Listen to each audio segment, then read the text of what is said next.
Welcome to Human Monsters. Jeffrey Epstein had been tipped off about a police investigation, so he had all the hard drives of his computers removed or wiped, and all other incriminating materials were excised from his Palm Beach mansion. He characterized the investigation as the product of institutionalized anti-Semitism. He put together a legal dream team, which included an attorney who had gotten a Kennedy off a rape charge. Such representation didn't come cheap, but Epstein had the means to finance such gold-plated representation. They began by delving into the histories of the victims, noting promiscuity and drug use. By doing this, they intended to prove that they were not reliable as victims or witnesses. They were to be accused of poor judgment and even as prostitutes. As one Floridian journalist pointed out, Krischer's reasoning was that had he taken the case on to trial, jurors would consider the victims to be whores and wouldn't convict Epstein of human trafficking. Here you had a guy who had monopoly money to play with, hundreds of millions of dollars, and he used all this cash not to better the world, but to make it even worse for people who never had his luck. Some history books would have us believe that in 16th century Europe, some lords gave themselves the right to take the virginity of some of their subjects. This is how I've always thought of the Epstein saga. It was a modern droit de cuissage. Epstein was a guy who lived in Palm Beach and dared to send envoys across the intracoastal to find young girls in the poorest parts of suburbia, neighborhoods 10 miles west of Mar-a-Lago, where they had not even bothered paving the roads, streets where you could smell desperation.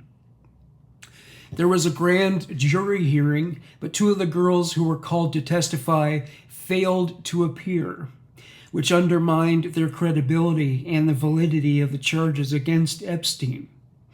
One detective opined that they were bribed into withholding their testimonies. Epstein received an indictment for one count of solicitation of prostitution, which did not include any mention of the age of the victim. He was freed on bail for $3,000. Pretty much pocket change for him. Epstein's abuse of young women didn't end there. All he did was turn the dial of age above 18. He met a 22-year-old girl named Sarah Ransom, a South African native. She had gone to New York City to train to be a model. She met Epstein and Maxwell through a mutual friend. They offered to finance her studies at the Fashion Institute of Technology. Given her proportions, Epstein was smitten. He invited her to his mansion in the Virgin Islands. She accepted.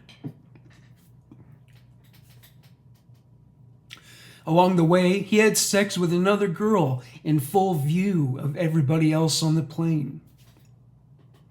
He raped Sarah as often as 3 times a day. He abused her physically and emotionally. She came to refer to the place as Little St. Jeff's. She was so anxious to leave at one point that she even considered swimming from the island to the mainland. Compared to what Epstein was putting her through, risking her life among the sharks seemed a better prospect. One of the lawyers chosen to join the dream team was Ken Starr, who, while investigating the Clinton Whitewater scandal, uncovered Bill Clinton's affair with Monica Lewinsky. By joining Epstein's legal team, he would once again be defending a man who got into some hanky-panky with young women, though admittedly Monica Lewinsky was not a minor when she fooled around with Bill Clinton. One prosecuting attorney Spencer Kervin, described the process of discrediting the witnesses. They were trying to portray these young girls as money-grubbing, opportunistic, from poor neighborhoods, just going after this poor old rich guy to try and get money. Epstein's team would leave no stone unturned, which meant they consulted Planned Parenthood to see if any of the girls had terminated pregnancies. They sought information regarding whether or not they used antidepressants. As Kervin put it, they would go out and interview ex-boyfriends of these young girls to see what type of sex acts they would have been involved in the past, what they did, and whether they were loose girls or users of drugs or alcohol, those things. There was some witness intimidation. As Kervin recalls, a lot of my clients mentioned that they would have black-tinted windowed Tahoes outside their house for days on end, following them and their friends to school. Some of them said, "I'm tired of it. I want this over with. Just settle my case. Being done with it." And that was his intent from the beginning, to intimidate these young girls into submission. Epstein tried to downplay what he had been doing to underage girls. As he said to New York Magazine, "What can I say? I like young girls." September 24th, 2007. One of Epstein's lawyers, Jay Lefkowitz, sent an email to the U.S. Attorney's Office in Miami that read, simply, "Please do whatever you can to keep this from becoming public." October 3rd, 2007. Floridian prosecutor Anne Marie Villafania sent an email to Jay Lefkowitz that laid out the government's stance on the allegations. Epstein, through his assistants, would recruit underage females to travel to his home in Palm Beach to engage in lewd conduct in exchange for money. She said the investigation has uncovered 40, quote, young women who can be characterized as victims, and that some of those women went to Mr. Epstein's home only once. Some went there as much as 100 times or more. One detective discovered that there were as many as 47 who had been preyed upon by Epstein in Palm Beach. One thing that would serve as an asset for Jeffrey Epstein was a character witness who would speak to his benefit. His former girlfriend, Kathleen Suter, Kathleen Lindman after marriage, made this statement: "It's difficult to express how much Jeffrey's friendship has meant to me over the course of my life, but he is nothing short of being my guardian angel. I have been blessed with a lifelong friend who, regardless of the stresses of his own work and life, always makes time to listen and talk to me with gentleness, wisdom, and humor. I've watched Jeffrey grow from boyhood into one of the hardest working, responsible, and generous men I know. For instance, when the time came to send my son to kindergarten, I wanted him to get the best possible education, but our local public school was a failure, and my husband and I couldn't afford to send him to an independent school. Jeffrey understood how much I valued education and emphatically volunteered to cover the costs of our son's education. This past June, our son graduated from Columbia University with honors, and it would not have been possible without Jeffrey's long-term commitment and generosity.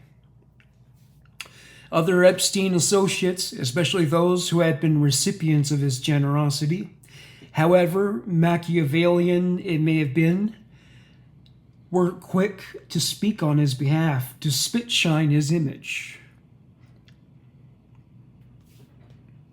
February 2008. A woman who was 16 years old at the time she was abused by Epstein launched a $50 million lawsuit against him. Another woman filed a civil action. They too were dealing with intimidation.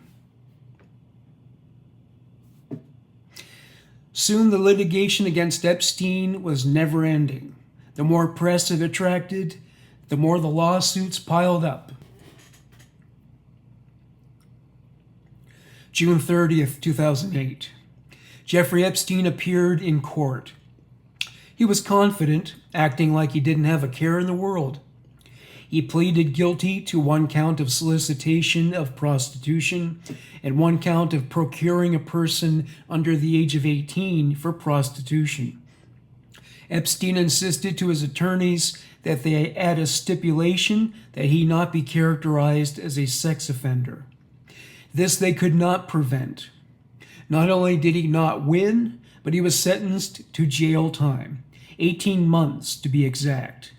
He would be required to register as a sex offender upon his release. Also, once in the custody of the Department of Corrections, he would have to submit to an HIV test, whose results would be divulged to the victims and their families. The penalties were comparably light compared to what a working class man might be sentenced to. To quote Spencer Curvin, "Unfortunately, the way I've seen our system work for 25 years, money buys a lot, and it's sad, but it's true. You take the ordinary guy off the street, a gardener, a plumber, an electrician. He gets charged with something like this. He goes away for 90 years. You see someone like Epstein charged with the crimes he was charged with, and he ends up with a slap on the wrist." Epstein aimed to deal with the dozens of civil suits out of court. Meanwhile, as a very rich and politically connected man, Jeffrey Epstein was given privileges that most inmates of state prisons do not enjoy. He was given furloughs for work. He was able to travel, though his jaunts were monitored, as he was wearing an electronic ankle bracelet. He had girls flown into his mansion in Florida to service him sexually. Commenting on the girls, one detective Fistine said, "One after another, 3 girls turned into 4 girls, turned into 5, 6, 7, and so on. I couldn't help but think this could have been my daughter, or your daughter, or my next door neighbor's daughter." Fistine was frustrated about how Epstein harassed the victims. As he noted, they were former Miami cops. He paid an extremely large retainer to them, and all they had to do was to follow the girls around and intimidate them. While Ghislaine Maxwell insisted that she had not been in contact with Jeffrey Epstein when the law was catching up with them, this was later proven to be untrue. This is a quote from an email Epstein sent to her between January 6th and January 27th, 2015. "You have done nothing wrong, and I would urge you to start acting like it. Go outside, head high, not as an escaping convict. Go to parties, deal with it." She still attended high society's glitziest functions, like Oscar after-parties and charity galas. She was present at Chelsea Clinton's wedding, so her social Rolodex didn't collect dust. Jeffrey Epstein's personal life was a veritable social moonscape. He had no girlfriend or wife, no children. He had no real friends besides the people who were raising money for causes and scientific projects and came to him with their hands out. He did manage to connect with a young woman, and she was a legal adult for a change. She recalled having meetings with him over Skype. Her expectations of him were likely a mismatch. She knew he was a titan of the finance industry, and a millionaire many times over.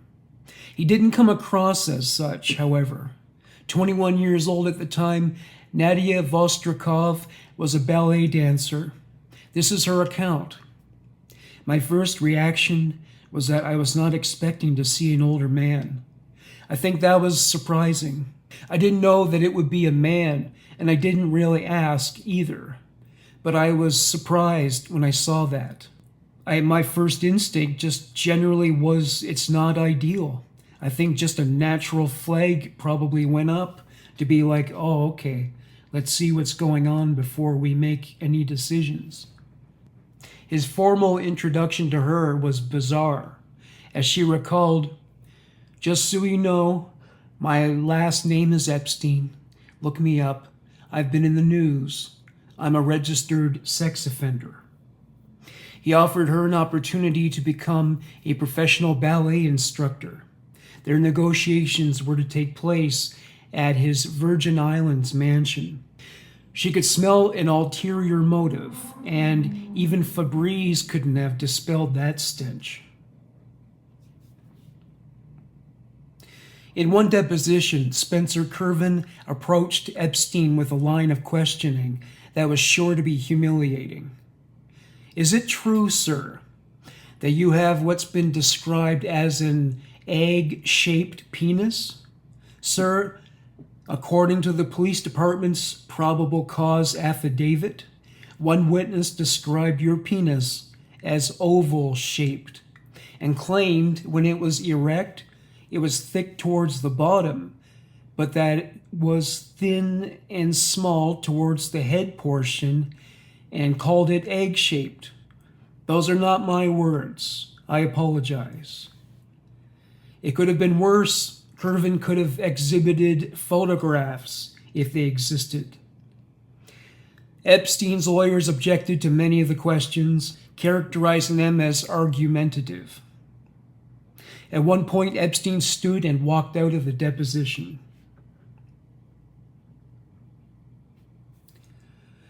When Donald Trump ran for leadership of the Republican Party, he made sure to sever his ties to Jeffrey Epstein.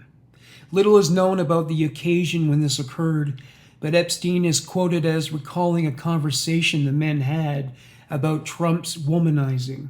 Epstein said, "How come you sleep with so many women when you were married?" Trump said, "Because it's so wrong." Considering how much scrutiny Trump would attract throughout the leadership campaign, that quote served as an example of how a friend like Jeffrey Epstein would only become a liability in the years to come.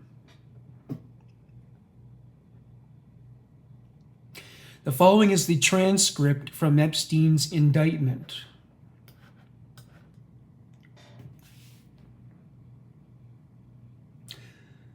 United States District Court, Southern District of New York, United States of America versus Jeffrey Epstein.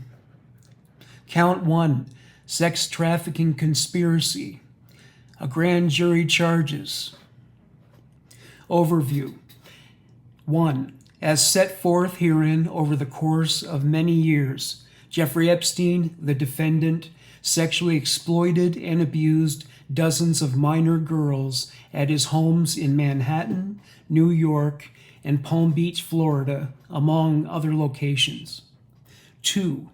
In particular, from at least in or about 2002 up to and including at least in or about 2005, Jeffrey Epstein, the defendant, enticed and recruited and caused to be enticed and recruited minor girls to visit his mansion in Manhattan, New York, the New York residence, and his estate in Palm Beach, Florida, the Palm Beach residence, to engage in sex acts with him, after which he would give the victims hundreds of dollars in cash. Moreover, and in order to maintain and increase his supply of victims, Epstein also paid certain of his victims to recruit additional girls to be similarly abused by Epstein.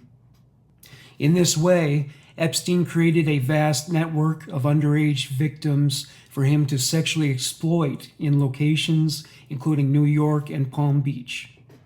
3. The victims described herein were as young as 14 years old at the time they were abused by Jeffrey Epstein, the defendant, and were, for various reasons, often particularly vulnerable to exploitation. Epstein intentionally sought out minors and knew that many of his victims were in fact under the age of 18, including because, in some instances, minor victims expressly told him their age. 4.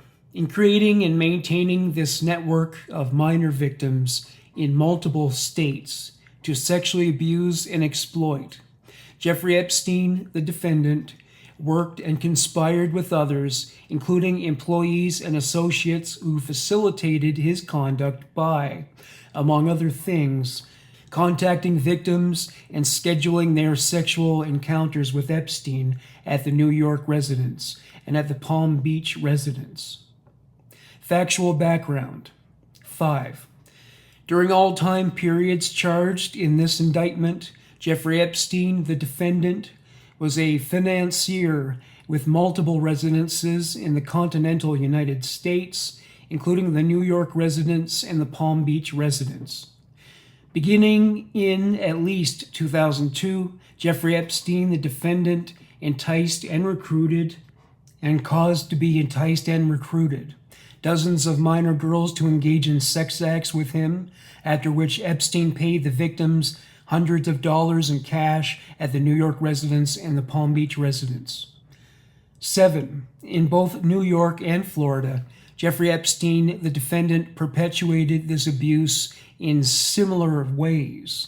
Victims were initially recruited to provide massages to Epstein, which would be performed nude or partially nude, would become increasingly sexual in nature, and would typically include one or more sex acts. Epstein paid his victims hundreds of dollars in cash for each encounter. Moreover, Epstein actively encouraged certain of his victims to recruit additional girls to be similarly sexually abused. Epstein incentivized his victims to become recruiters by paying these victim recruiters hundreds of dollars for each girl that they brought to Epstein.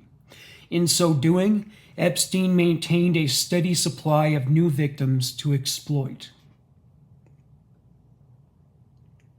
The New York residence. 8.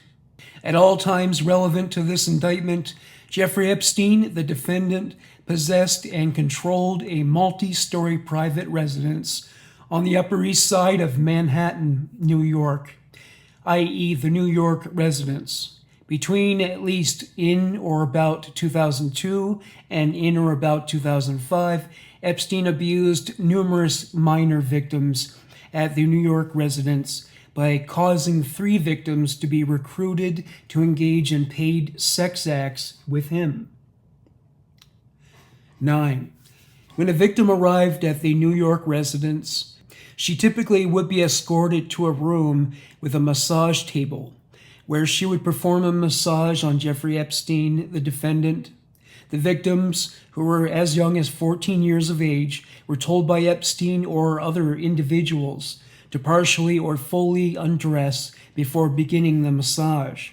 During the encounter, Epstein would escalate the nature and scope of physical contact with his victim to include, among other things, sex acts such as groping and direct and indirect contact with the victim's genitals. Epstein typically would also masturbate during these sexualized encounters, ask victims to touch him while he masturbated, and touch victims' genitals with his hands or with sex toys. 10. In connection with each sexual encounter, Jeffrey Epstein, the defendant, or one of his employees or associates, paid the victim in cash. Victims typically were paid hundreds of dollars in cash for each encounter. 11. Jeffrey Epstein, the defendant, knew that many of his New York victims were underage, including because certain victims told him their age. Further, once these minor victims were recruited, many were abused by Epstein or multiple subsequent occasions at the New York residence. Many were abused by Epstein on multiple subsequent occasions at the New York residence.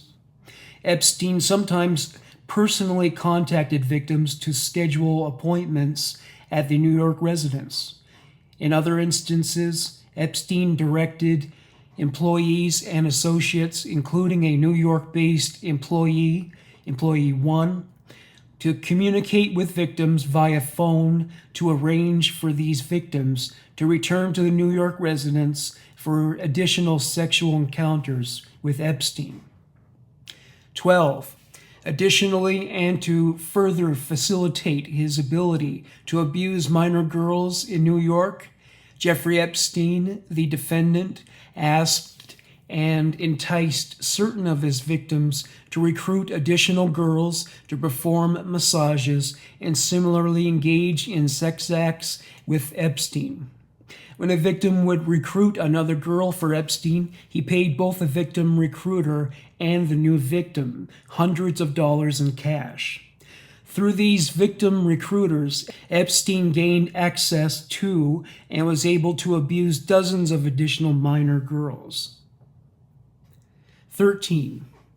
In particular, certain recruiters brought dozens of additional minor girls to the New York residence to give massages to and engage in sex acts with Jeffrey Epstein, the defendant. Epstein encouraged victims to recruit additional girls by offering to pay these victim recruiters for every additional girl they brought to Epstein. When a victim recruiter accompanied a new minor victim to the New York residence, both the victim recruiter and the new minor victim were paid hundreds of dollars by Epstein for each encounter. In addition, certain victim recruiters routinely scheduled these encounters through Employee 1, who sometimes asked the recruiters to bring a specific minor girl for Epstein. The Palm Beach residence. 14. In addition to recruiting and abusing minor girls in New York, Jeffrey Epstein, the defendant, created a similar network of minor girls to victimize in Palm Beach, Florida, where Epstein owned, possessed, and controlled another large residence, i.e., the Palm Beach residence. Epstein frequently traveled from New York to Palm Beach by private jet, before which an employee or associate would ensure that minor victims were available for encounters upon his arrival in Florida. 15. At the Palm Beach residence, Jeffrey Epstein, the defendant, engaged in a similar course of abusive conduct. When a victim initially arrived at the Palm Beach residence, she would be escorted to a room, sometimes by an employee of Epstein's, including at times two assistants, Employee 2 and Employee 3, who, as described herein, were also responsible for scheduling sexual encounters with minor victims. Once inside, the victims would provide a nude or semi-nude massage for Epstein, who would himself typically be naked. During these encounters, Epstein would escalate the nature and scope of the physical contact to include sex acts such as groping and direct and indirect contact with the victim's genitals. Epstein would also typically masturbate during these encounters, ask victims to touch him while he masturbated, and touch victims' genitals with his hands or with sex toys. 16. In connection with each sexual encounter, Jeffrey Epstein, the defendant, or one of his employees or associates, paid the victims in cash. Victims typically were paid hundreds of dollars for each encounter. 17. Jeffrey Epstein, the defendant, knew that certain of his victims were underage, including because certain victims told him their age. In addition, as with New York-based victims, many Florida victims, once recruited, were abused by Jeffrey Epstein, the defendant, on multiple additional occasions. 18. Jeffrey Epstein, the defendant who during the relevant time period was frequently in New York, would arrange for employee 2 or other employees to contact victims by phone in advance of Epstein's travel to Florida to ensure appointments were scheduled for when he arrived. In particular, in certain instances, employee 2 placed phone calls to minor victims in Florida to schedule encounters at the Palm Beach residence. At the time of certain of those phone calls, Epstein and employee 2 were in New York, New York. Additionally, certain of the individuals victimized at the Palm Beach residence were contacted by phone by employee 3 to schedule these encounters. 19. Moreover, as in New York, to ensure a steady stream of minor victims, Jeffrey Epstein, the defendant, asked and enticed certain victims in Florida to recruit other girls to engage in sex acts. Epstein paid hundreds of dollars to victim recruiters for each additional girl they brought to the Palm Beach residence. Statutory allegations. 20. From at least in or about 2002 up to and including in or about 2005 in the Southern District of New York and elsewhere, Jeffrey Epstein, the defendant, and others known and unknown willfully and knowingly did combine, conspire, confederate, and agree together with each other to commit an offense against the United States, to wit, sex trafficking of minors, in violation of Title 18 United States Code Section 1591A and B. 21. It was a part and object of the conspiracy that Jeffrey Epstein, the defendant, and others known and unknown, would and did, in and affecting interstate and foreign commerce, recruit, entice, harbor, transport, provide, and obtain by any means a person, and to benefit financially and by receiving anything of value from participation in a venture which has engaged in any such act, knowing that the person had not attained the age of 18 years and would be caused to engage in a commercial sex act in violation of Title 18 United States Code Sections 1591A and B. 2. Overt acts. 22. In furtherance of the conspiracy and to effect the illegal object thereof, the following overt acts, among others, were committed in the Southern District of New York and elsewhere. A. In or about 2004, Jeffrey Epstein, the defendant, enticed and recruited multiple minor victims, including minor victims identified herein as minor victim 1, minor victim 2, and minor victim 3, to engage in sex acts with Epstein at his residences in Manhattan, New York, and Palm Beach, Florida, after which he provided them with hundreds of dollars in cash for each encounter. B. In or about 2002, minor victim 1 was recruited to engage in sex acts with Epstein and was reportedly sexually abused by Epstein at the New York residence over a period of years and was paid hundreds of dollars for each encounter. Epstein also encouraged and enticed minor victim 1 to recruit other girls to engage in paid sex acts, which she did. Epstein asked minor victim 1 how old she was, and minor victim 1 answered truthfully. C. In or about 2004, employee 1 located in the Southern District of New York and on behalf of Epstein placed a telephone call to minor victim 1 in order to schedule an appointment for minor victim 1 to engage in paid sex acts with Epstein. D. In or about 2004, minor victim 2 was recruited to engage in sex acts with Epstein and was repeatedly sexually abused by Epstein at the Palm Beach residence over a period of years and was paid hundreds of dollars after each encounter. Epstein also encouraged and enticed minor victim 2 to recruit other girls to engage in paid sex acts, which she did. E. In or about 2005, employee 2, located in the Southern District of New York, and on behalf of Epstein, placed a telephone call to minor victim 2 in order to schedule an appointment for minor victim 2 to engage in paid sex acts with Epstein. F. In or about 2005, minor victim 3 was recruited to engage in sex acts with Epstein and was repeatedly sexually abused by Epstein at the Palm Beach residence over a period of years and was paid hundreds of dollars for each encounter. Epstein also encouraged and enticed minor victim 3 to recruit other girls to engage in paid sex acts, which she did. Epstein asked minor victim 3 how old she was, and minor victim 3 answered truthfully. 9.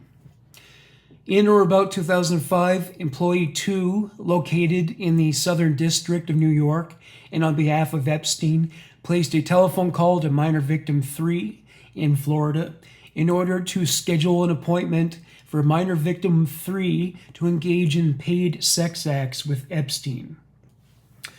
H. In or about 2004, employee 3 placed a telephone call to minor victim 3 in order to schedule an appointment for minor victim 3 to engage in paid sex acts with Epstein. Title 18, United States Code, Section 371. Count 2, sex trafficking. The grand jury further charges 23. The allegations contained in paragraphs 1 through 19 and 22 of this indictment are repeated and re-alleged as if fully set forth within. 24. From at least in or about 2002 up to and including in or about 2005, in the Southern District of New York, Jeffrey Epstein, the defendant, willfully and knowingly, in and affecting interstate and foreign commerce, did recruit, entice, harbor, transport, provide, and obtain by any means a person, knowing that the person had not attained the age of 18 years and would be caused to engage in a commercial sex act, and did aid and abet the same, to wit, Epstein recruited, enticed, harbored, transported, provided, and obtained numerous individuals who were less than 18 years old, including but not limited to minor victim 1, as described above, and who were then caused to engage in at least one commercial sex act in Manhattan, New York. Title 18, United States Code, Sections 1591A, B, 2, and 2. Forfeiture allegations. 25. As a result of committing the offense alleged in count 2 of this indictment, Jeffrey Epstein, the defendant, shall forfeit to the United States, pursuant to Title 18, United States Code, Section 1594, C1, any property, real and personal, that was used or intended to be used to commit or to facilitate the commission of the offense alleged in count 2, and any property, real or personal, constituting or derived from any proceeds obtained, directly or indirectly, as a result of the offense alleged in count 2, or any property traceable to such property, and the following specific property. A. The lot or parcel of land, together with its buildings, appurtenances, improvements, fixtures, attachments, and easements, located at 9 East 71st Street, New York, New York, with block number 1386 and lot number 10, owned by Maple Inc. Substitute asset provisions. If any of the above described forfeitable property as a result of any act of omission of the defendant, A. cannot be located upon this exercise of due diligence, B. has been transferred or sold to or deposited with a third person, C. has been placed beyond the jurisdiction of the court, D. has been substantially diminished in value, or E. has been commingled with other property which cannot be subdivided without difficulty. It is the intent of the United States pursuant to 21 U.S.C. 853P and 28 U.S.C. 246C to seek forfeiture of any other property of the defendant up to the value of the above forfeitable property. July 23rd, 2019. Jeffrey Epstein was found unconscious on the floor of his holding cell. His cellmate was questioned about his injury, but there is no conclusive evidence that he was responsible. Epstein recovered. August 10th, 2019. Jeffrey Epstein was found dead in his cell. It was ruled a suicide. Though many feel that he was murdered, such intel resides squarely in the realm of conspiracy theories. It is nevertheless true, though, that the night he died, corrections officers neglected to check on him every 30 minutes, as instructed. The security cameras recording the events surrounding his cell malfunctioned that night and recorded nothing. Child molesters, or chomos as they're dubbed by prisoners and staff alike, don't fare well in prison, so draw whatever conclusions you like. Before I go, I'm going to leave you with an interview Prince Andrew did with the BBC about his role in the Jeffrey Epstein scandal. We've come to Buckingham Palace in highly unusual circumstances. Normally, we'd be discussing your work, your duty. We'll come on to that. But today, you've chosen to speak out for the first time. Why have you decided to talk now? Because there is no good time to talk about Mr. Epstein and all things associated. We've been talking to Newsnight for about 6 months about doing something around the work that I was doing. And unfortunately, we've just not been able to fit it into either your schedule or my schedule until now. And actually, it's a very good opportunity, and I'm delighted to be able to see you today. As you say, all of this goes back to your friendship with Jeffrey Epstein. How did you first become friends? How did you meet? Well, I met through his girlfriend back in 1999, and I'd known her since she was at university in the UK. And it would be, to some extent, a stretch to say that as it were, we were close friends. I mean, we were friends because of other people. And I had a lot of opportunity to go to the United States, but I didn't have much time with him. I suppose I saw him once or twice a year, perhaps maybe maximum of 3 times a year. And quite often, if I was in the United States and doing things, and if he wasn't there, he would say, well, why don't you come and use my houses? So I said, that's very kind, thank you very much indeed.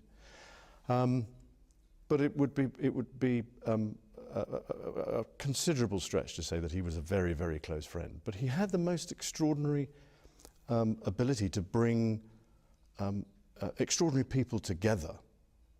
And that's the bit that I remember, is going to the dinner parties where you would meet academics, politicians, people from the United Nations. I mean, it was a cosmopolitan group of what I would describe as US eminence. Was that his appeal then? Was that what you, because you were perceived by the public as being the party prince. Was that something you shared? Well, I think that's also a bit of a stretch. I don't know why I've collected that title, because I never have really partied. I was single for quite a long time, in the early 80s. But then after I got married, I was very happy. And I've never really felt the need to go and party. And certainly going to Jeffrey's was not about partying. Absolutely not. You said you weren't very good friends, but would you describe him as a good friend? Did you trust him? Yes, I think I probably did. But again, I mean, I don't go into a friendship looking for the wrong thing, if you understand what I mean. I'm an engaging person. I want to be able to engage. I want to find out. I want to learn. And so you have to remember that I was transitioning out of the Navy at the time. And in the transition, I wanted to find out more about what was going on, because in the Navy, it's a pretty isolated business because you're out at sea the whole time. And I was going to become the Special Representative for International Trade and Investment. So I wanted to know more about what was going on in the international business world. And so that was another reason for going there. And the opportunities that I had to go to Wall Street and other places to learn whilst I was there were absolutely vital. He was your guest as well. In 2000, Epstein was a guest at Windsor Castle and at Sandringham. He was brought right into the heart of the royal family at your invitation. But certainly at my invitation, not at the royal family's invitation. But remember that it was his girlfriend that was the key element in this. He was the, as it were, plus one to some extent in that aspect. Am I right in thinking you threw a birthday party for Epstein's girlfriend, Ghislaine Maxwell, at Sandringham? No, it was a shooting weekend. A shooting weekend? Just a straightforward shooting weekend. But during these times that he was a guest at Windsor Castle, at Sandringham, the shooting weekend, Yep. we now know that he was and had been procuring young girls for sex trafficking. We now know that. At the time, there was no indication to me or anybody else that that was what he was doing. And certainly, when I saw him either in the United States, when I saw him in the United States, or when I was staying in his houses in the United States, there was no indication, absolutely no indication. And if there was, you have to remember that at the time, I was patron of the NSPCC's Full Stop campaign, so I was close up with what was going on in those time about getting rid of abuse to children. So I knew what the things were to look for, but I never saw them. So you would have made that connection because you stayed with him, you were a visitor, a guest on many occasions at his homes, and nothing struck you as suspicious? Nothing. During that whole time? Nothing. Just for the record, you've been on his private plane. Yes. You've been to stay on his private island. Yes. You've stayed at his home in Palm Beach. Yes. You've visited Ghislaine Maxwell's house in Belgravia in London. Yes. So in 2006, in May, an arrest warrant was issued for Epstein for sexual assault of a minor. Yes. In July, he was invited to Windsor Castle to your daughter, Princess Beatrice's 18th birthday. Why would you do that? Because I was asking Ghislaine. But even so, at the time, I don't think certainly I wasn't aware when the invitation was issued what was going on in the United States. And I wasn't aware until the media picked up on it, because he never said anything about it. He never discussed with you the fact that an arrest warrant had been issued? No. So he came to that party knowing police were investigating him? Well, I'm not quite sure whether was it police that I don't know. You see, this is the problem. It was the Palm Beach police at the time. But I mean, I'm afraid, you see, this is the problem, is that an awful lot of this was going on in the United States, and I wasn't a party to it, and I knew nothing about it. In 2008, he was convicted of Yep. soliciting and procuring a minor for prostitution. He was jailed. This Yes. was your friend. How Yes. did you feel about it? Well, I ceased contact with him after I was aware that he was under investigation, and that was later on in 2006. And I wasn't in touch with him again until 2010. So it was one of those things that if somebody's going through that sort of thing, well, I'm terribly sorry, I can't be So no associated. contact? No contact. When he was serving time, there was no No. call, no letter, nothing there? No. He was released in July. Within months, by December of 2010, you went to stay with him at his New York mansion. Why? Why were you staying with a convicted sex offender? Right. I have always, ever since this has happened, and since this has become, as it were, public knowledge that I was there, I've questioned myself as to why did I go, what was I doing, and was it the right thing to do? Now, I went there with the sole purpose of saying to him that because he had been convicted, it was inappropriate for us to be seen together. And I had a number of people counsel me in both directions, either to go and see him or not to go and see him. And I took the judgment call that because this was serious, and I felt that doing it over the telephone was the chicken's way of doing it. I had to go and see him and talk to him. And I went to see him, and I was doing a number of other things in New York at the time, and we had an opportunity to go for a walk in the park, and that was the conversation, coincidentally, that was photographed, which was when I said to him, I said, look, because of what has happened, I don't think it is appropriate that we should remain in contact. And by mutual agreement during that walk in the park, we decided that we would part company, and I left, I think it was the next day. And to this day, I never had any contact with him from that day forward. What did he say when you told him that you were breaking up the friendship? He was what I would describe as understanding. He didn't go into any great depth in the conversation about what I was doing or what he was doing, except to say that he'd accepted whatever it was, a plea bargain. He'd served his time, and he was carrying on with his life. You see what I mean? And I said yes, but I'm afraid to say that's as may be. But with all the attendant scrutiny on me, then I don't think it is a wise thing to do. Who advised you then that it was a good idea to go and break up the friendship? Did that come from the palace? Was Her Majesty the Queen involved? No.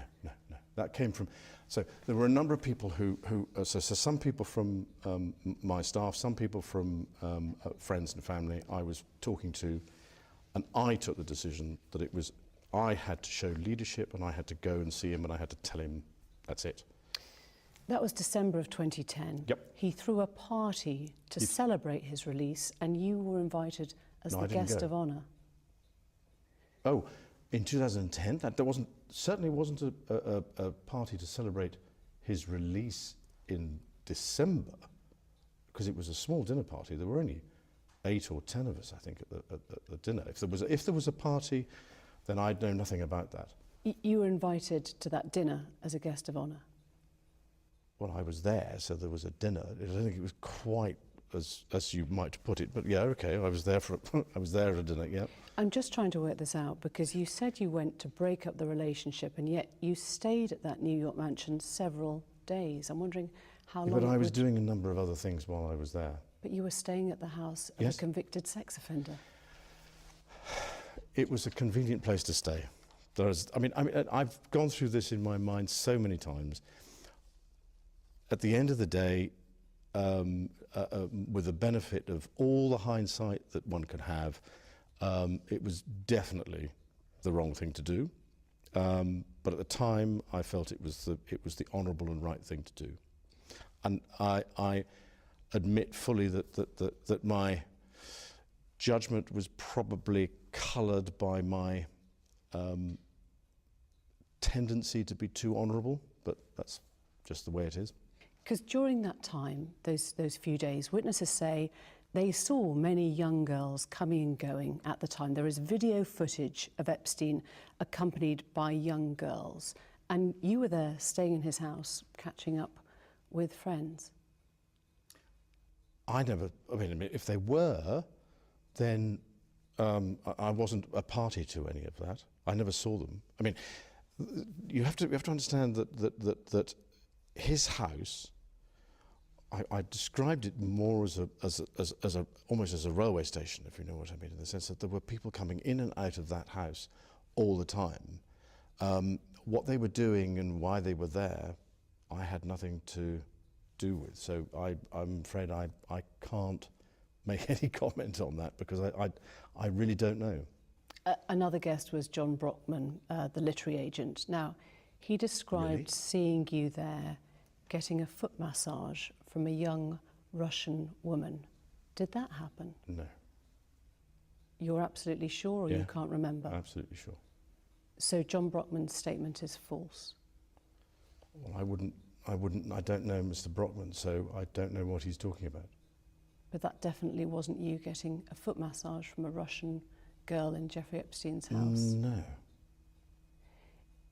It might seem a funny way to break off a friendship, a 4-day house party of sorts with a dinner. It's an odd way to break It's up a a difficult friendship. way of putting it. That's a very stark way of putting it. Yes, you're absolutely right. But actually, the truth of it is that I actually only saw him for about the dinner party, the walk in the park, and probably passing in the passage. So let's go to that Central Park walk, Yeah, which was snapped. Friends of yours suggest that Epstein wanted that photo taken. Perhaps he'd even set it up. Do you worry that you were being played?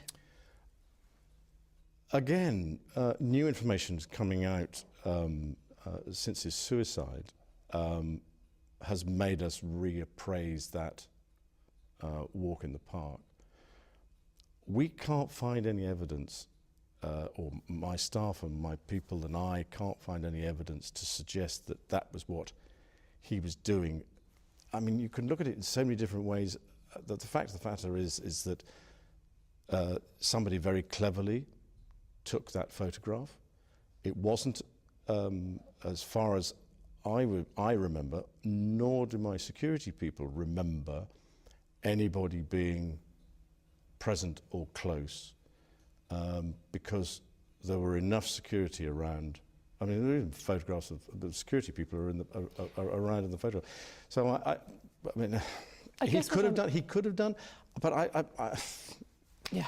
I guess what I'm asking is, do you feel that you were part of Epstein's public rehabilitation? Oh, no. Funny enough, I don't. No. I mean, if he was doing, if that photograph was taken for that with that purpose in mind, then it doesn't equate to what actually happened. So why wouldn't you announce this breakup when you got back? Why wouldn't you publicly explain what you'd done? Did you worry that he had something that could compromise you? No. No. Do you regret that trip? Yes. Do you regret the whole friendship with Epstein? Now, still not, and the reason being is that the people that I met and the opportunities that I was given to learn, either by him or because of him, were actually very useful. He himself, not, as it were, as close as you might think. We weren't that close. So therefore, I mean, yes, I would go and stay in his house, but that was because of his girlfriend, not because of him. Was that visit, December of 2010, the only time you saw him after he was convicted? Yes. Did you Yeah. see him or speak to him again? No, that was that. Never Funny enough, since 2010 was it. That was it, because I went, well, first of all, I wanted to make sure that if I was going to go and see him, I had to make sure that there was enough time between his release, because it wasn't something that I was going into in a hurry, but I had to go and see him. I had to go and see him. I had to stay with him and stay in the house. I with could convicted easily have sex gone and offender. stayed somewhere else, but sheer convenience of being able to get a hold of the man was. I mean, he was in and out all over the place. So, getting him in one place for a period of time to actually have a long enough conversation to say, look, these are the reasons why I'm not going to, and that happened on the walk. July of this year, Epstein was arrested on charges of sex trafficking and abusing dozens of underage girls. One of Epstein's accusers, Virginia Roberts, has made allegations against you. She says she met you in 2001. She says she dined with you, danced with you at Tramp nightclub in London. She went on to have sex with you in a house in Belgravia belonging to Ghislaine Maxwell, your friend. Your response? I have no recollection of ever meeting this lady. None whatsoever. You don't remember meeting her? No. She says she met you in 2001. She dined with you. She danced with you. You bought her drinks. You were in Tramp nightclub in London. And she went on to have sex with you in a house in Belgravia belonging to Ghislaine Maxwell. Didn't happen. Do you remember her? No. I have no recollection of ever meeting her. I'm almost, in fact, I'm convinced that I was never in Tramps with her. There are a number of things that are wrong with that story. One of which is that I don't know where the bar is in Tramps. I don't drink. I don't think I've ever bought a drink in Tramps whenever I was there. Do you remember dancing at Tramp? No. That couldn't have happened because the date that is being suggested, I was at home with the children. You know that you were at home with the children. Was it a memorable night? On that particular day that we now understand is the date, which is the 10th of March, I was at home. I was with the children. I'd taken Beatrice to a Pizza Express in Woking for a party at I suppose sort of 4 or 5 in the afternoon. And then because the Duchess was away, we have a simple rule in the family that when one's away, the other one's there. I was on terminal leave at the time from the Royal Navy, so therefore I was at home. Why would you remember that so specifically? Why would you remember a Pizza Express birthday and being at home? Because going to Pizza Express in Woking is an unusual thing for me to do. A very unusual thing for me to do. I've only been through Woking a couple of times, and I remember it weirdly distinctly. As soon as somebody reminded me of it, I went, oh yes, I remember that. But I have no recollection of ever meeting or being in the company or the presence. So you're absolutely sure that you're at home on the 10th of March. Yeah. She was very specific about that night. She described dancing with you and you profusely sweating and that she went on to have bath, possibly. There's a slight problem with the sweating because I have a peculiar medical condition, which is that I don't sweat, or I didn't sweat at the time, and that was, yes, I didn't sweat at the time because I had suffered what I would describe as an overdose of adrenaline in the Falklands War when I was shot at. And I simply, it was almost impossible for me to sweat. And it's only because I have done a number of things in the recent past that I'm starting to be able to do that again. So I'm afraid to say that there's a medical condition that says that I didn't do it, so therefore. Is it possible that you met Virginia Roberts, dined with her, danced with her in Tramp, had sex with her on another date? No. Do you remember meeting her at all? No. Do you know you didn't meet her, or do you just not remember meeting her? No, I don't know if I've met her, but no, I have no recollection of meeting her. Because she was very specific. She described the dance that you had together in Tramp. She described meeting you. She was a 17-year-old girl meeting a senior member of the royal family. Never happened. She provided a photo of the Yes. two of you together. Yes, Your arm was around her waist. yes. You've seen the photo. I've seen the photograph. How do you explain that? I can't. Because I have absolutely no memory of that photograph ever being taken. Do you recognise yourself in the photo? Yeah, it's pretty difficult not to recognise yourself. Your friend suggested that the photo is fake. I think it's, from the investigations that we've done, you can't prove whether or not that photograph is faked or not, because it is a photograph of a photograph of a photograph. So it's very difficult to be able to prove it. But I don't remember that photograph ever being taken. But it's possible that it was you with your arm around That's her me, but whether that's my hand or whether that's the position, I have simply no recollection of a photograph ever being taken. The world has now seen the photo that Virginia Roberts provided, taken by Epstein, we understand, in Ghislaine Maxwell's house. Well, here's the problem. I've never seen Epstein with a camera in my life. I think it was Virginia Roberts' camera. She said a little Kodak one that she lent to Epstein. He took a photo, and your arm is round her waist. I don't remember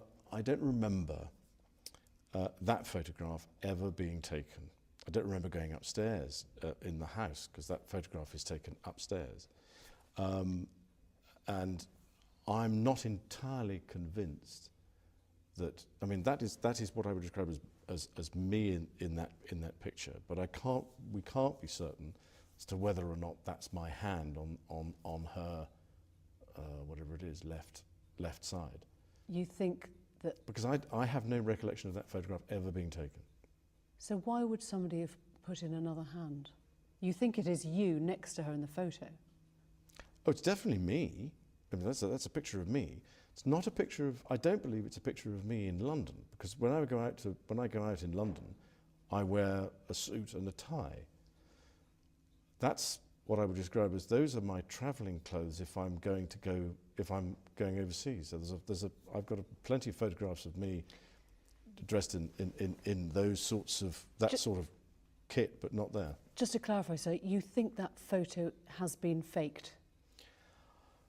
Nobody can prove whether or not that photograph has been doctored, but I don't recollect that photograph ever being taken. And you don't recollect having your hand No. round her waist No. in Ghislaine Maxwell's house on any occasion, even if it was a different I'm terribly date? sorry, but if I, as a member of the royal family, and I have a photograph taken, and I take very, very few photographs, I am not one to, as it were, hug, and public displays of affection are not something that I do.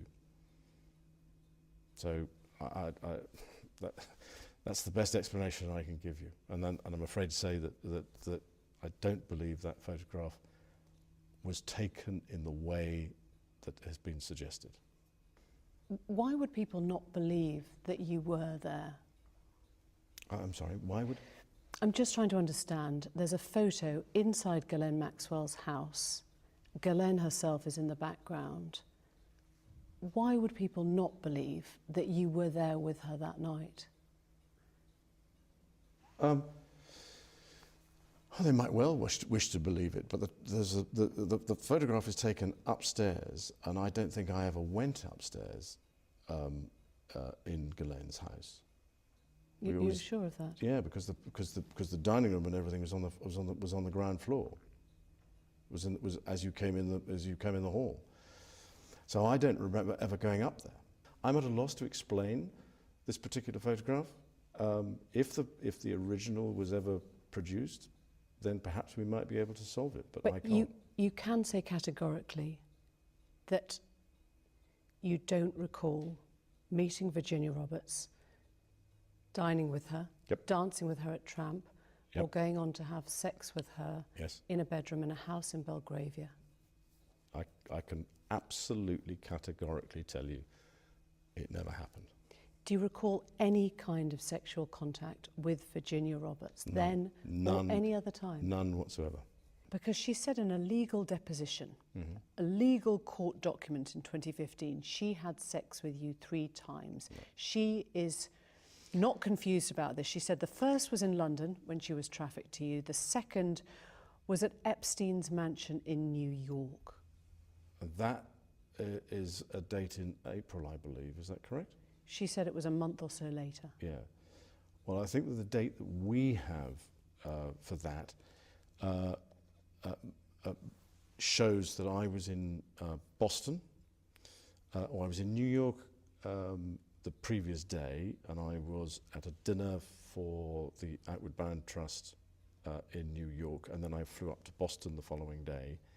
And then on the day that she says that this occurred, they'd already left to go to the island before I got back from Boston. So I don't think that could have happened at all. There was a witness there, Johanna Stolberg, who says that you did visit the house in that month. I probably did. I don't think. On one of the weird things, I was staying with the because of what I was doing. I was staying with the Consul General, which is further down the street on Fifth. So I wasn't staying there. I may have visited, but no. Definitely no activity. Because in a legal deposition, 2015, she said she had sex with you 3 times. Once in a London house when she was trafficked to you in Maxwell's house. Yes. Once in New York a month or so later at Epstein's mansion, and once on his private island in a group of 7 or 8 other girls. No. No to all of it? All of it. Absolutely no to all of it. Why would she be saying those things? We wonder exactly the same, but I have no idea. Absolutely no idea. She made these claims in a US deposition. Mm-hmm. Are you saying you don't believe her? She's lying?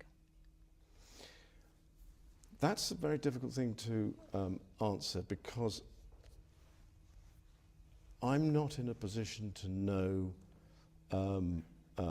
what she's trying to achieve, but I can tell you categorically, I don't remember meeting her at all.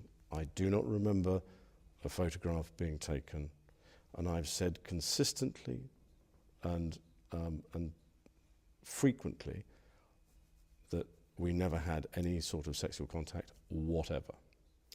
She spoke about you outside the court in August of this year. Mm-hmm. She said, I quote, "He knows exactly what he's done, and I hope he comes clean about it." And the answer is nothing. So if Virginia Roberts is watching this interview, what is your message to her? I don't have a message for her, because I have to have a thick skin. If somebody's going to make those sorts of allegations, then I've just got to have a thick skin and get on with it. But they never happened. For the record, is there any way you could have had sex with that young woman or any young woman trafficked by Jeffrey Epstein in any of his residences? No. And without putting too fine a point on it, if you're a man, it is a positive act to have sex with somebody. You have to take some sort of positive action. And so therefore, if you try to forget, it's very difficult to try and forget positive action. And I do not remember anything. I've racked my brain and thinking, oh, well, when the allegations came out originally, I went, well, that's a bit strange, I don't remember this. And then I've been through it and through it and through it over and over and over again. And no, nothing. Never happened. Epstein's housekeeper, also in a Florida court legal deposition, said that you visited the Palm Beach residence around 4 times a year. You got a daily massage. 4 times a year? That was what he said in a Florida court legal deposition. No. I'm just wondering, when you look back now, is there a chance that those massages might have been the services of someone who was being sexually exploited or trafficked by Epstein? No. I don't think, no, definitely not. Definitely not. And I definitely did not visit his Palm Beach house 3 or 4 times a year. Absolutely not. How many times would you say you visited? In total, probably 4 times. In total, throughout the time that I knew him. In fact, probably that was the place that if you see what I mean, he was in the house more there than in other places that I was. So that's where you'd find him. But it was usually because I was going through and on somewhere else. So it was a day. That was it. You said in your statement from the palace, Yep. at no time did I see, witness or suspect any suspicious behaviour. Yep. Virginia Roberts' legal team says you could not spend time around Epstein and not know what was going on. You could not spend time around Epstein and not know what was going on. If you are somebody like me, then people behave in a subtly different way. You wouldn't, first of all, I'm not looking for it. That's the thing. Is if you're looking for it, then you might have suspected now, with the benefit of a huge amount of hindsight and a huge amount of analysis, you look back and you go, well, was that really the way that it was, or was I looking at it the wrong way? But you don't go into these places, you don't go to stay with people looking for that. You could not spend time around him. That was what they said. You could not spend time around him and not know. Look, the other aspect of this is that I live in an institution at Buckingham Palace which has members of staff walking around all the time. And I don't wish to appear grand, but there were a lot of people who were walking around Jeffrey Epstein's house. As far as I was aware, they were staff, they were people that were working for him or doing things. As it were, I interacted with them, if you want me to say good morning, good afternoon, but I didn't, if you see what I mean, interact with them in a way that was, what are you doing here, why are you here, what's going on? But you'd notice if there were hundreds of underage girls in Buckingham Palace, God. wouldn't you? But you would notice if there were hundreds of underage girls in Jeffrey's house. Wasn't there. Not when I was there.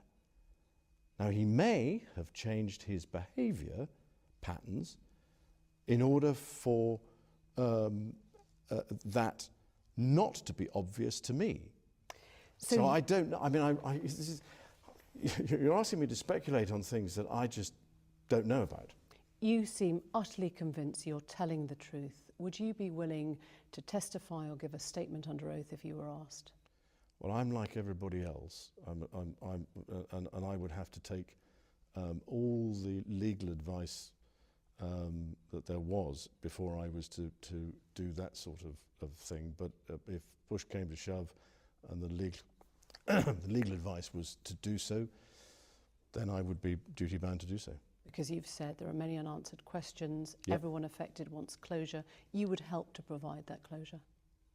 If in the right circumstances, yes, I would, because I think there's just as much closure for me as there is for everybody else. And undoubtedly, some very strange and unpleasant activities have been going on. I'm afraid to say that I'm not the person who can shed light on it for a number of reasons. One of which is that I wasn't there long enough. I mean, if you go in for a day, 2 days at a time, it's quite easy, I'm led to believe, for those sorts of people to hide their activities for that period of time and then carry on when you're not there. Virginia Roberts' lawyers, legal team, say that they've asked for a legal statement from you. There is an active FBI investigation now. Would you be willing to provide that? Again, I'm bound by what my legal advisors tell me. Epstein was found dead. Yep. In prison. Yes. In August of this year. Yep. What was your response on hearing that he'd died? Shock. Some people think that he didn't take his own life. Well, there again, I'm not one to be able to answer that question. I believe that centres around something to do with a bone in his neck, as to whether or not if you commit suicide that bone breaks or something. But I'm afraid to say I'm not an expert. I have to take what the coroner says, and he has ruled that it was suicide. So he's dead. His girlfriend, Ghislaine Maxwell, your old friend, Yep. was, victims say, complicit in his behaviour. well, that bit I can't help you with because I've no idea. Do you think that she has questions to answer about her role in this? Well, in the same way that I have questions to answer, in the sense of what was I doing, and as I say, that I was there to my mind, be honourable and say to him, look, you've been convicted. It would be incompatible for me to be seen with you. Unfortunately, somebody was standing around with a camera at the time and got a photograph of us. It's one of the very few photographs there are of us, but that was the case. If there are questions that Ghislaine has to answer, that's her problem. I'm afraid I'm not in a position to be able to comment one way or the other. When was your last contact with her? It was earlier this year, funny enough, in the summer, in the summer. About what? She was here doing some rally. So even though he had by then been arrested and was facing charges of sex trafficking? No. This was early spring, I think. It was long, because when was he arrested? July. No, it was before July. And that was the last time? Yeah. Because Did you discuss Epstein at all then? No, not actually. Funnily enough, no, not at all. There wasn't anything to discuss about him because he wasn't in the news. It wasn't. It was just we'd moved on. I want to talk about moving on now. Oh yeah, right, okay. Epstein is dead. Yes, The women are now being heard. quite rightly. How do you move on from this? Well, it's an interesting way of putting it. I'm carrying on with what I do. I have a number of things that I have been doing since 2011. They're pretty well organised, pretty successful, and so I'm carrying on and trying to improve those things that I'm already doing. I wonder what effect all this has had on your close family. You've got daughters of your own. It has been what I would describe as a constant sore in the family. We all knew him. And I think that if we have a conversation about it, we're all left with the same thing of what on earth happened? Well, how did he get to where he was? What did he do? How did he do it? And so it's just a constant sort of gnaw. I mean, this first came out in 2011, and it was a surprise to all of us because the photographs were published at a separate time to when I was there, and there was a sort of question about what was going on, and as a family we discussed it. And then in 2015, when the allegations were made in the deposition, there was a sort of this is the immediate family, not the wider family. The wider family couldn't be more supportive, but the immediate family, it was, well, what's all this about? And we all just we're at a loss. So It's just... Has the episode been damaging to the royal family, to Her Majesty the Queen? I don't believe it's been damaging to the Queen at all. Has to me, and it's been a constant drip, if you see what I mean, in the background that people want to know. If I was in a position to be able to answer all these questions in a way that gave sensible answers, other than the ones that I've given that gave closure, then I'd love it. But I'm afraid I can't. I'm just not in a position to do so, because I'm just as much in the dark as many people. How do you reconnect with the public then now? But exactly what I'm doing, which is to use and to continue to work with pitch, to continue to work with idea and the things that I believe strongly in. I'm not somebody who does things in competition with people. Oddly, I do things in collaboration with people. So I want people to work together to come to, as it were, a solution to a bigger problem. And so I got a number of people working together, particularly in the education field, particularly and also in areas of government and what they are doing, so that we're bringing everybody together, so that we're all pushing in the same direction. An idea now does that. We've been going properly now for 2 years. We've got 3.5 million people who've got a badge. We've got 500,000, or just over 500,000 young people who are using the service, and I'm trying to think what else we've got, but it's well, it's designed for 7 to 14-year-olds in the United Kingdom, and it turns out it's done from 5 to 95 around the world. So it's being done in 100 countries now. So we're slightly on the catch-up for this one. I know we have to bring this to a close because we're running out of time. You've faced questions today on a very, very raw subject. There has never been an interview like this before. I wonder what that tells us about the way the royal family now confronts these difficult situations. Has there been a sea change? I think that the problem that we face in the 21st century is social media. There is a whole range of things that you face now that you didn't face 25 years ago, because it was just the print media. And I think that to some extent there is a thick skin that you have to have.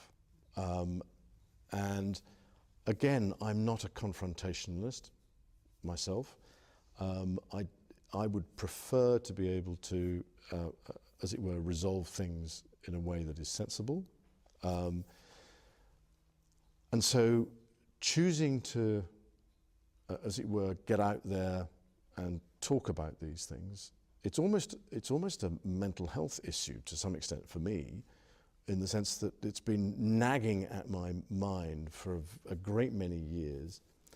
I know that I made the wrong judgment and I made the wrong decision, but I made the wrong decision and the wrong judgment, I believe, fundamentally for the right reasons, which is to say to somebody, I'm not going to see you again. And in fact, from that day forth, I was never in contact with him. The subsequent allegations are what I would describe as surprising, shocking, and a distraction. But that's, I mean, there are all sorts of things that are on the internet and out there in the public domain that we just sort of go, well, yeah, but I'm afraid this is, it just never happened. You've talked about a thick skin. Mm-hmm. I wonder if you have any sense now of guilt, regret, or shame about any of your behaviour and your friendship with Epstein? As far as Mr. Epstein is concerned, it was the wrong decision to go and see him in 2010. As far as my association with him was concerned, it had some seriously beneficial outcomes in areas that have nothing have nothing to do with what I would describe as what we're talking about today.